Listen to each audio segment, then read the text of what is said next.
بسم اللہ الرحمن الرحیم نحمد و نصلی علی رسولہ الکریم اما بعد۔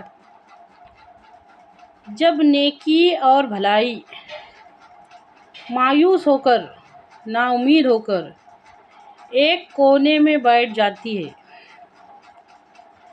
جب نیکی اور بھلائی مایوس اور نا امید ہو کر ایک کونے میں بیٹھ جاتی ہے تو برائی کو طاقت مل جاتی ہے، اختیار مل جاتا ہے، اقتدار مل جاتا ہے، برائی کو اقتدار مل جاتا ہے۔ اس کی مثال زیادہ دور جانے کی ضرورت نہیں ہے، ہمارے دور میں بہت بڑی موجود ہے۔ جب نیکی کرنے والے خاموش، اداس، نا امید ہو کر ایک کونے میں بیٹھ جاتے ہیں، ہمارا یہ ذہن اللہ تعالیٰ نے ہم کو صرف دنیا داری کے واسطے سوچنے کے لیے ہی نہیں دیا۔ غور کرو اس بات سے ایمان والی بات سے کیا تعلق ہے؟ ابھی جو بات میں بتانے والی یہ بات کا ایمان والی بات سے کیا تعلق ہے کہ جب تم کسی برائی کو ہوتا ہوا دیکھو تو اس کو ہاتھ سے روکو۔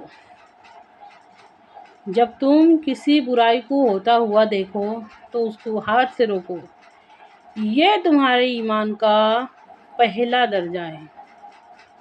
اگر تم کسی برائی کو ہوتا ہوا دیکھو اور اس کو زبان سے روکو تو یہ تمہارے ایمان کا دوسرا درجہ ہے۔ جب تم کسی برائی کو اگر یہ بھی نہیں ہو سکا، زبان سے روکنے کا کام بھی نہیں ہو سکا، تو کم سے کم ادنا ایمان کا درجہ یہ ہے، ادنا ایمان کا درجہ یہ ہے کہ تم اس برائی کو دل میں برا محسوس کرو۔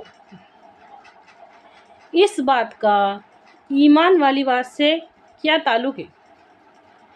غور کرو، ہمارا ذہن صرف دنیا داری کو سوچنے کے واسطے نہیں دیا گیا۔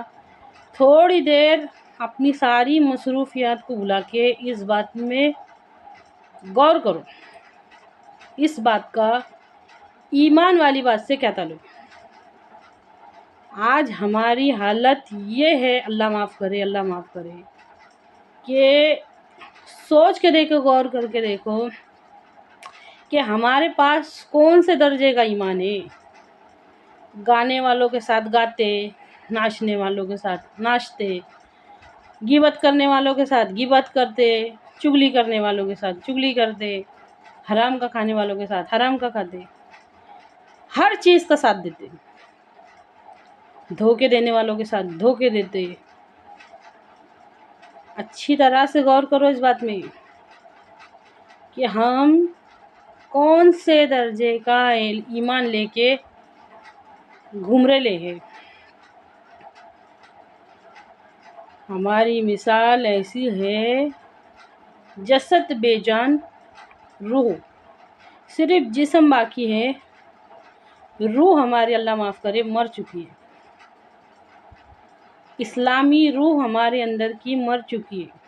سوچ کے دیکھو، بے حیائی کرنے والوں کے ساتھ بے حیائی کر رہے، فیشن کے نام پہ جو بے حیائی ہو رہی دنیا میں، رک کے سوچو، ذرا غور کرو، اپنے قیمتی وقت میں سے وقت نکال کے غور کرو۔